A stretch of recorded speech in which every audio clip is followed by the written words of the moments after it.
গ্রহণ করতে হবে। আমাদের 2 নম্বর দাবি, যেহেতু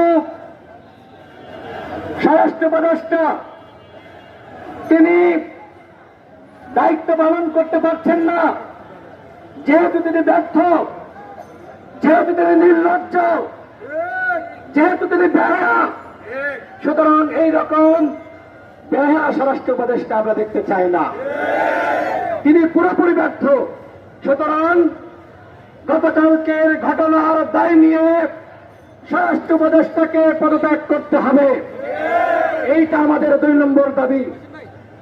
আমাদের 3 নম্বর দাবি, জাতীয় পার্টিকে আগামী 48 ঘন্টার মধ্যে নিষিদ্ধ করতে হবে।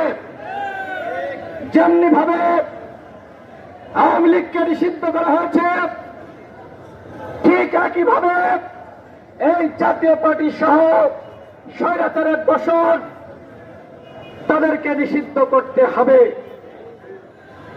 অর্থাৎ আমি আবারও বলছি, আমাদের 3টা দাবি। 1 নম্বর, গতকালকের ঘটনার তদন্ত কমিটি গঠন করতে হবে